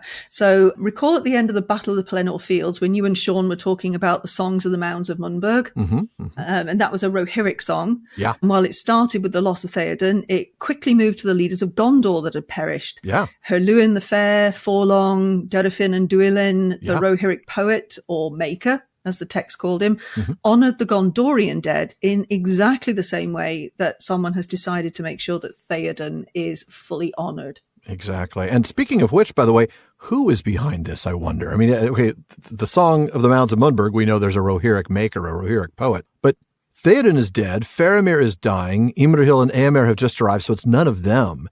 This was somebody operating behind the scenes, maybe a high-level diplomat, or it could maybe have literally just been these knights from both countries deciding together to do this thing as one to honor the dead king. No matter who did it, it's beautiful, but I want to know more. That is a lovely thought. Isn't it? Yeah. Really is. That's a beautiful thought. Yeah. Okay, so while we see the familiar colours of green and white, recall behind him his banner blew in the wind, white horse upon a field of green. You had to read from that moment. I love that. Yeah. It is rather wonderful. But we also get this beautiful gold cloth covering him up to his chest. And of course, it's such a sign of royalty, isn't it? This cloth of gold. Yeah. So along with his sword, Herogrim, laying unsheathed on his chest, his shield at his feet, very traditional layout, right? Yeah, absolutely. Yeah, and there's this beautiful prose in there about the light shimmering in his hair, and his face seems youthful and handsome, but there's an ageless peace, and it's like he's asleep. And you can see that Tolkien here is describing him as someone who's completely at peace with everything. Even his own death has brought him absolute peace. Such a moment when we read that in the previous chapter, or I guess it was 2 chapters ago now. But man, his death and Denethor's death really strike a sharp contrast, and embracing versus hurrying it up is totally two different things. And I just can't get over Théoden here. It's absolutely beautiful. I want to bring in a draft from the War of the Ring here and talk about it because, wow. I mean, just wow. This is something that, Tolkien, please, I would have loved it if you could have left this in, please. You wrote this. And thus it was said in song, he remained ever after while the realm of Rohan endured. For when later the Rohirrim bore his body away to the mark and laid it in the mounds of his fathers, there, clad in the cloth of gold of Gondor, he slept in peace unchanged, save only that his hair still grew and was turned to silver, and at times a river of silver would flow from Théoden's howe, and that was a token of prosperity. But if peril threatened, then at whiles men would hear a voice in the mound crying in the ancient tongue of the mark, Arisath nuridend mine, Theodnas thenas tindath on orde, Feand over sweethath forth eolingas. Oh, chills, just chills. That was magnificently read. Thank you. Thank you. Appreciate that. Oh, I mean, it is beautiful, and Isn't it it? translates to "Arise now, my riders," or knight, possibly. Yeah. Théoden's thanes swell with spears, overcome the enemy, onward, Eorlingas. I know. Yes, I get the charge on the Pelennor Fields chills. Yeah, there. the goosebumps right there. Oh, and I love, even in the English translation, the alliteration sticks. Théoden's thanes swell with spears. Oh, Yep. It really works, doesn't it? It does. Now, in an earlier outline for this section, Tolkien had it a little bit different.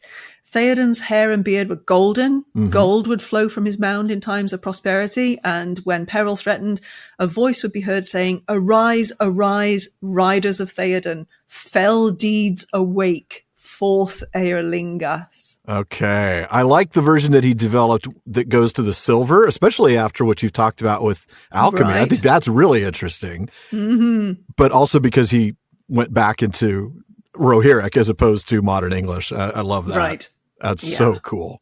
Oh. Okay, so we're going to pick up now at this moment, this wonderful moment where Imrahil and Éomer see Théoden lying in state. Yeah. And this will actually be the last reading for this episode, so we've almost made it to the end.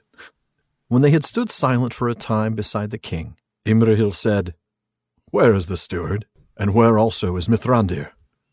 And one of the guards answered, "The steward of Gondor is in the houses of healing." But Éomer said, "Where is the Lady Éowyn, my sister? For surely she should be lying beside the king, and in no less honor. Where have they bestowed her?" And Imrahil said, "But the Lady Éowyn was yet living when they bore her hither. Did you not know?" Then hope unlooked for came so suddenly to Éomer's heart, and with it the bite of care and fear renewed, that he said no more, but turned and went swiftly from the hall, and the prince followed him. And when they came forth, evening had fallen, and many stars were in the sky. And there came Gandalf on foot, and with him one cloaked in grey. And they met before the doors of the houses of healing. And they greeted Gandalf and said, "We seek the steward, and men say that he is in this house. Has any hurt befallen him? And the Lady Éowyn, where is she?" And Gandalf answered, "She lies within, and is not dead, but is near death. But the Lord Faramir was wounded by an evil dart, as you have heard, and he is now the steward, for Denethor has departed, and his house is in ashes." And they were filled with grief and wonder at the tale that he told. But Imrahil said, "So victory is shorn of gladness, and it is bitter bought, if both Gondor and Rohan are in one day bereft of their lords. Éomer rules the Rohirrim. Who shall rule the city meanwhile? Shall we not send now for the Lord Aragorn?" And the cloaked man spoke and said, "He is come." And they saw, as he stepped into the light of the lantern by the door, that it was Aragorn, wrapped in the grey cloak of Lorien above his mail, and bearing no other token than the green stone of Galadriel. "I have come because Gandalf begs me to do so," he said. "But for the present I am but the captain of the Dunedain of Arnor, and the Lord of Dol Amroth shall rule the city until Faramir awakes. But it is my counsel that Gandalf should rule us all in the days that follow, and in our dealings with the enemy." And they agreed upon that. Then Gandalf said, "Let us not stay at the door, for the time is urgent. Let us enter. For it is only in the coming of Aragorn that any hope remains for the sick that lie in the house. Thus spake Yorith, wise woman of Gondor. The hands of the king are the hands of a healer, and so shall the rightful king be known." Oh, and I love the fact that he actually uses Yoreth's words. Yes. Again, giving her the importance that she deserves. And her name. He doesn't just say some wise some old lady. woman. He says Yorith. Yeah. As if they should know who this Yoreth is. Yeah, you need to know. There's this gal, her name is Yorith. Listen to what she said. Yeah. Right. She knows where it's at. She does. Yeah. Okay, so if we go back to the beginning of that section. So after standing by Théoden silently for a time, obviously, paying their own homage, we have to remember that this is Éomer's uncle, right, as well as his king. And essentially his father ever since he was a child. Exactly. So there's a double grief there, isn't there? Yeah, there is. That he's going to be experiencing in that moment. So then Imrahil asks about the steward. Now, of course, he means Denethor. The answer that he gets is that the steward is lying in the houses of healing because, of course, the guards are referring to Faramir, but he doesn't know that. No, he does not. And he also asks him where Gandalf is. Exactly. And, yep, they're all in the houses of healing. We got to know. We got to talk to these people, especially Gandalf, right? Now, Éomer's a bit ticked, by the way. I mean, yeah, Théoden's the king, but shouldn't Éowyn's body be here lying in state too? I mean, really, she killed the Witch King, right? She did something amazing. Her body should be here. Yeah. Where's my sister? She should be here. That's right. And I mean, Imrahil hasn't actually told him. No. And why would he? I'm sure he must have thought, yeah. Right. They've been chewing the fat and all. Is Aragorn going to go in? No, we're going to camp outside, okay? But nobody thinks to tell Éowyn, oh, by the way, your sister's still alive. No, we'll just hang on to that until we get that would have been nice to know earlier, yeah. Right, exactly. Yeah. So, Imrahil gives him the good news. Didn't you know? Well, no, he didn't, because you didn't tell him, Imrahil. And that triggers some pretty powerful emotions, doesn't it? It does, yeah. I can't even begin to put myself in that spot, to be thinking as he did, as he mourned and just showed so much grief over her death. To be told that she's still alive gives him that hope unlooked for, which makes me think that is such eucatastrophic language, right? I mean, this is a eucatastrophe for him.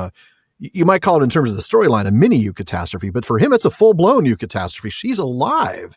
Right. Yeah. I mean, he's lost both parents. Yeah. Then he's lost his uncle. Yeah. And then he thought he'd also lost his sister. This would leave him utterly alone. And he lost his cousin who was like a brother to him in Théoden before the story even began. Yeah. He's had a lot of loss. And then suddenly, no, my sister's alive. Yay. At least there's one, right?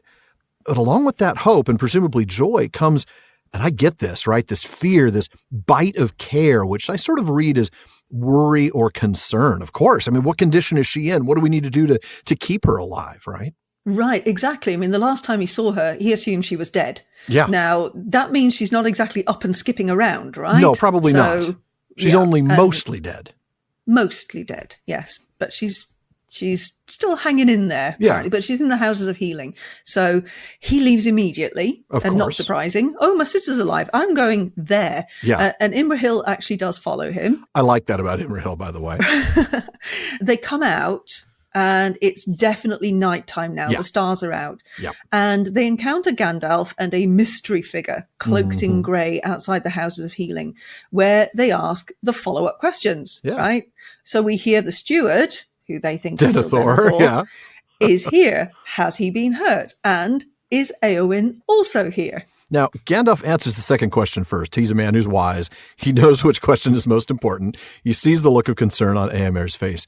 She is here. She's not dead, but she is kind of at death's door. She's very near to death. Yeah. Right. So he, obviously, as you say, he understands the concern that Éomer wants to hear about Éowyn first, but he's not pulling any punches. No, he's not. Right? He's not going to give any false hope here. Exactly. Don't want to give you false hope. Oh, absolutely. Exactly.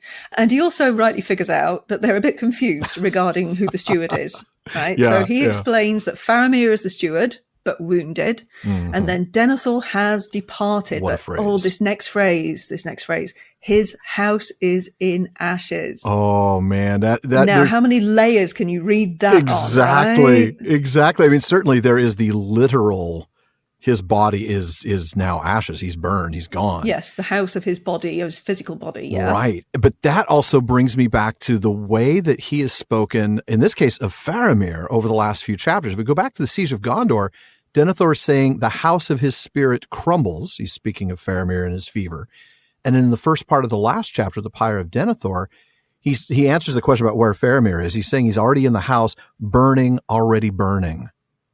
Right, yeah. And in the second part of that chapter, the house of the stewards itself, the building that serves as their tomb, that crumbles literally. Yeah, that turns to ashes. Yeah, exactly. Man, there is a lot there in just his house is in ashes. It really is. But that's so Tolkienian, isn't it? Isn't it? I know. Yeah. But I think that comes from Tolkien being a poet, because when you write poetry, of course, you are stuffing things into a tiny suitcase, and then you pop open that suitcase. That's and a great way to put it. Yeah. Right. You're condensing so much meat into just a phrase. Yeah.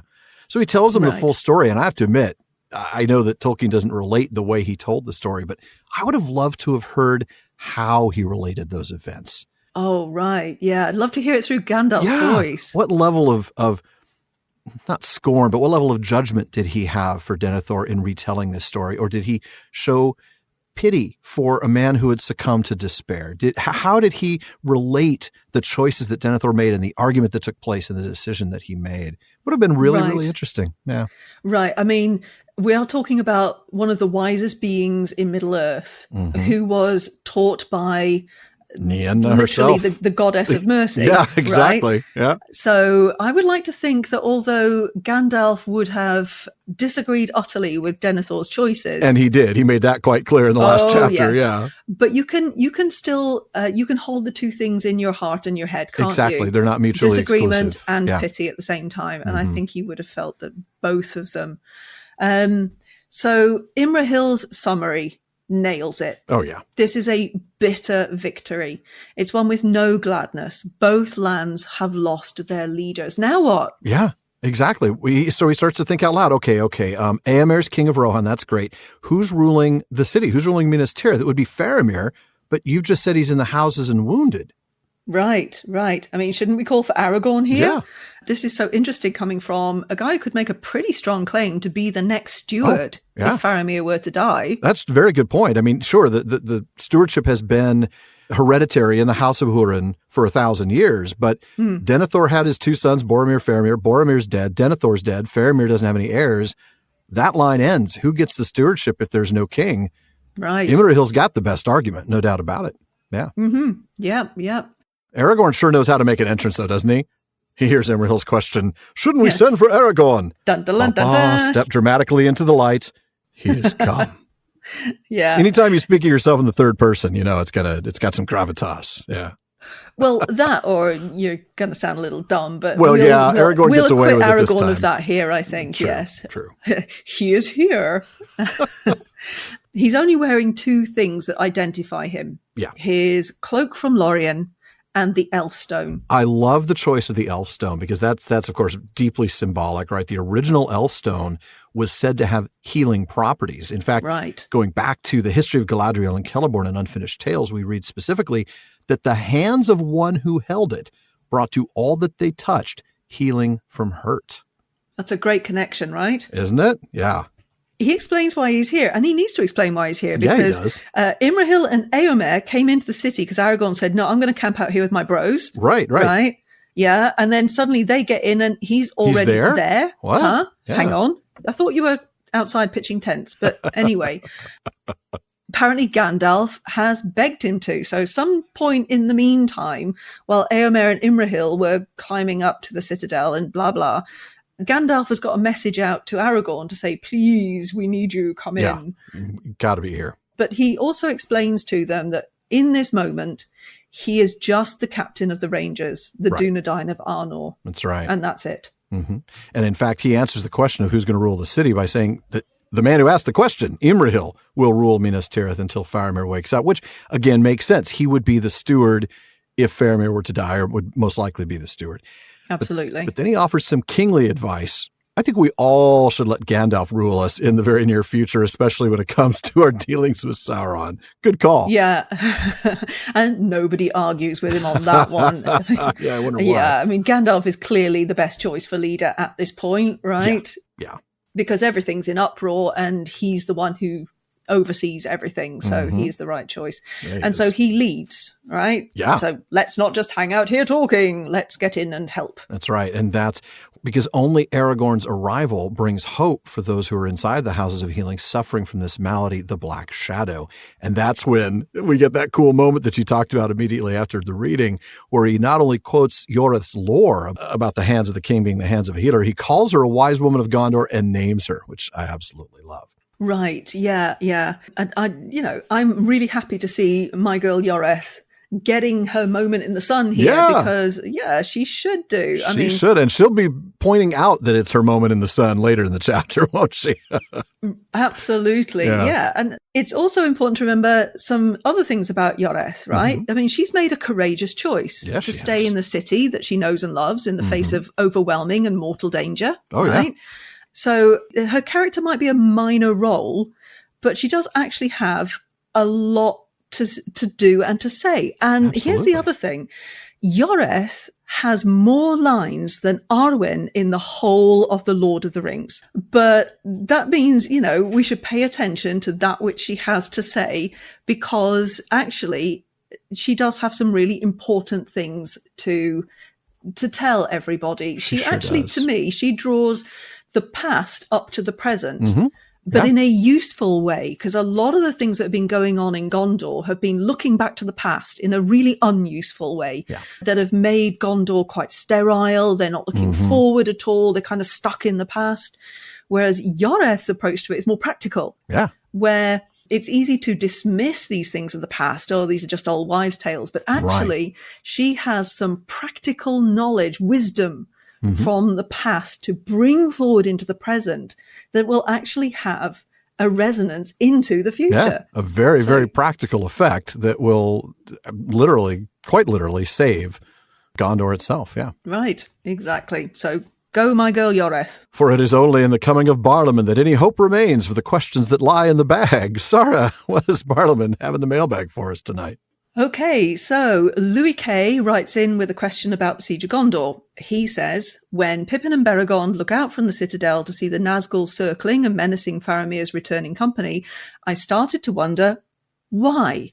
What would cause the enemy to send 5 Nazgûl against such a small group of riders in the midst of all the other comings and goings of war, unless it was known that their leader Faramir was key to the city's morale and resistance? And that raises the question, if so, how did they know that? Spies? A reading of Denethor's thoughts? His unspoken regard for Faramir's worth? Not sure about that. Through the Palantir? What do you think about this? Speculation welcome, he says. So, Alan, speculate. Well, I'm glad Lewis welcomes speculation because that's exactly what he's going to get. We're going to go back to that passage to start. Beregond and Pippin are up on the battlement. They hear the terrifying cry of the Nazgûl, overcome their fear.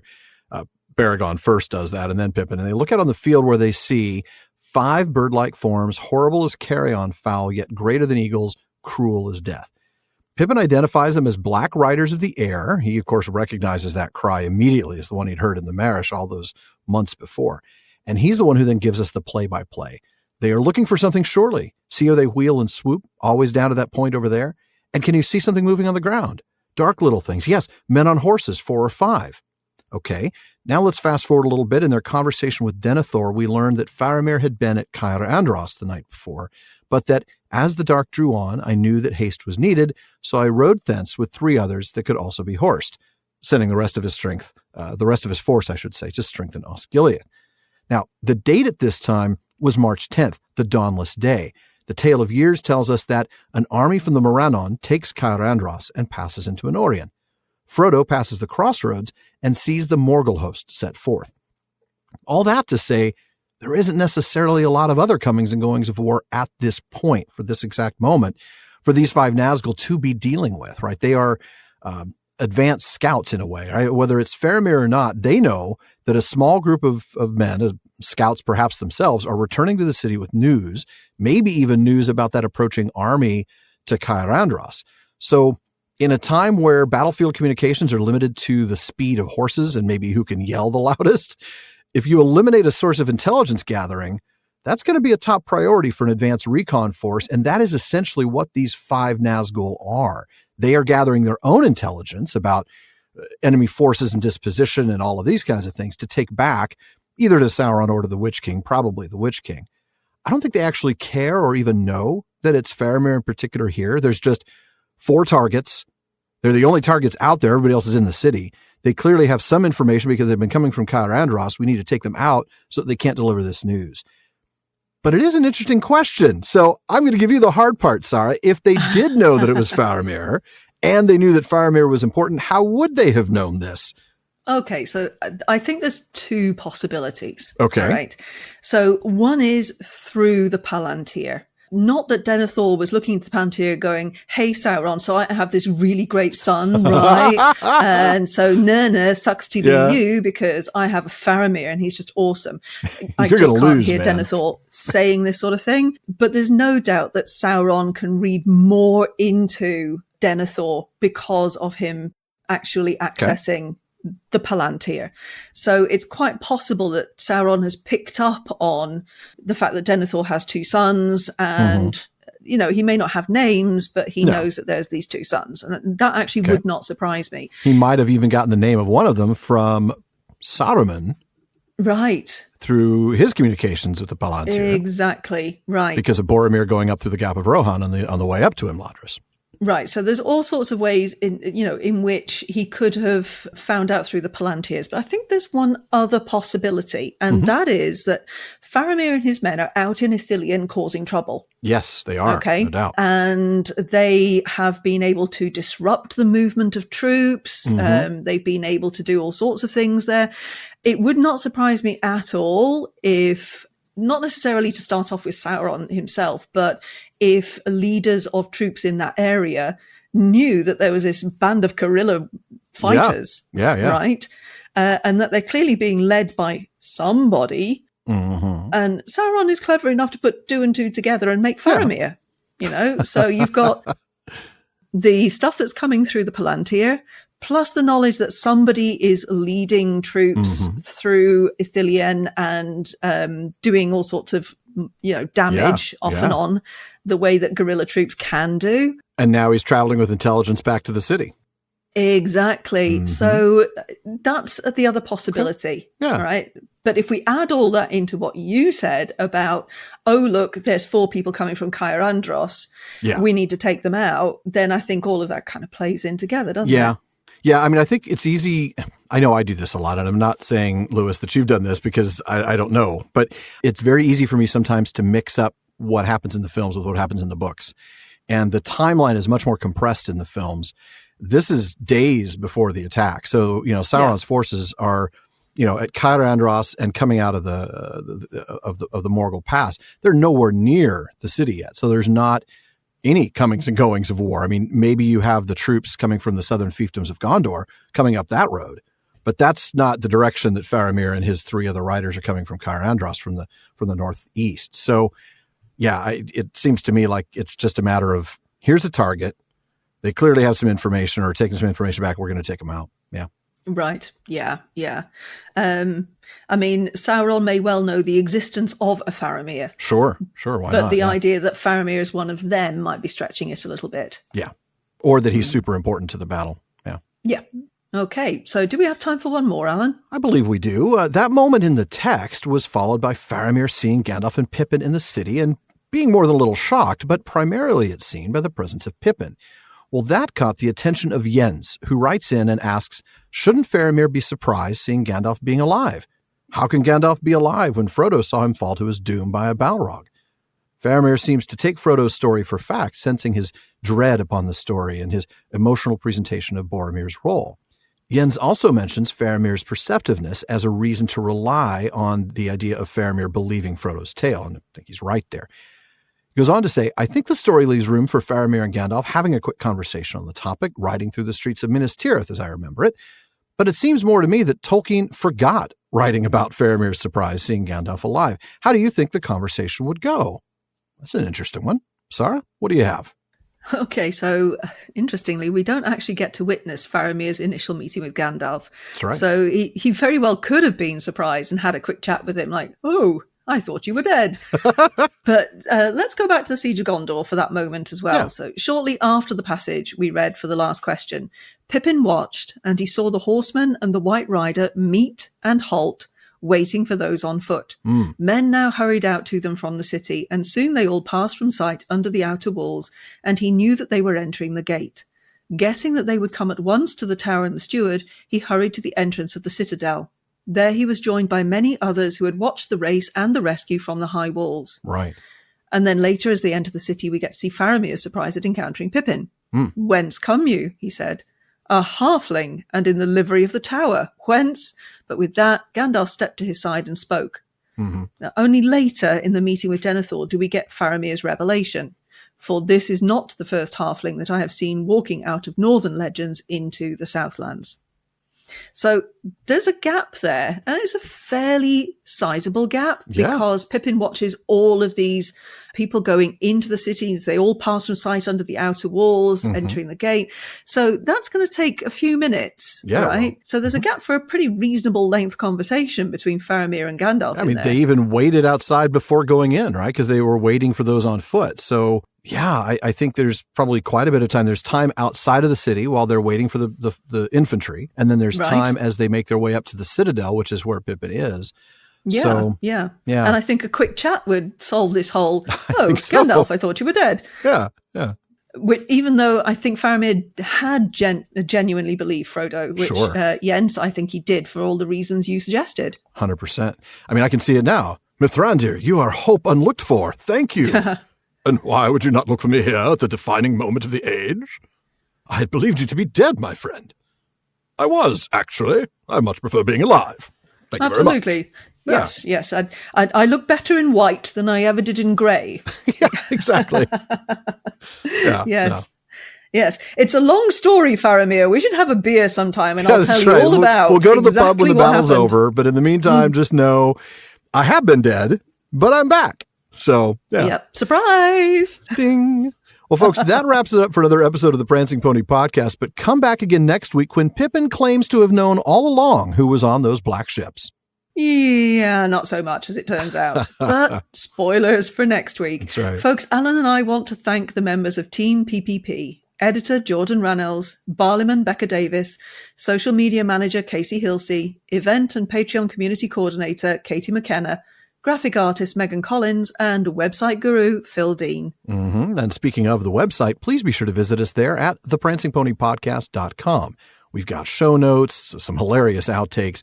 We've got our Prancing Pony ponderings, as well as our online storefront, where you can get all sorts of PPP merch, including all the new chapter art from Megan. No, I hate to say this, but I don't think there's going to be any hilarious outtakes because we're just professionals here. Well, that's right. There's nothing left on the cutting room floor, folks. This was one take. Cough. So, folks, you'll also want to visit our library page. The Prancing Pony Podcast is first and foremost a podcast about the books. So if you're interested in a book we've mentioned on the show, you'll find a link for it in our library. The PPP gets a small amount of compensation when you make your purchase, and we thank you for that. Indeed, we do. We also want to thank our patrons at the Círdan's contribution tier. I'll start with DeMay in Alaska, James in Virginia, Tamsin in Minnesota, Chad in Texas, Lance in New Jersey, Paul in Colorado, Jerry in Texas, Joseph in Michigan, Kathy from North Carolina, Lori from Washington, Carlos in California, Brian in the UK, Ned from Connecticut, Jerry from Washington, Joe in Washington, Erwin from the Netherlands, and Dylan in Australia. There's also Ben in Minnesota, Anthony in Texas, Karen in the UK, Zaxu in Illinois, Brian in Texas, Sarah in New Jersey, June in Ireland, Joshua in Massachusetts, Lucy in Texas, Connor in North Carolina, Keith in Alabama, Erica in Texas, Carson in Oklahoma, Vivienne in California, James in Massachusetts, Anne in Kentucky, Roger in Michigan, Sean in New Jersey, and Mason in California.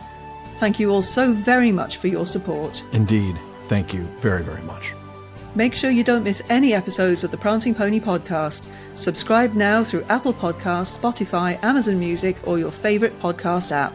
And one last thing as always, don't forget to send your thoughts, comments, and, well, most of all, your old lore that could change the world to Barliman at theprancingponypodcast.com. And if you want your voice literally heard, well, just send us audio of your question. You can visit podinbox.com/prancingponypod and record your question for us. Please be sure to still email the question to Barliman. Now, even though Barliman's been a lot more reliable lately, there's still a lot of mail to sort through. We'll try to get to you just as soon as we're able. As always, this has been far too short a time to spend among such excellent and admirable listeners. But until next time, Haulvar. Farewell, friends.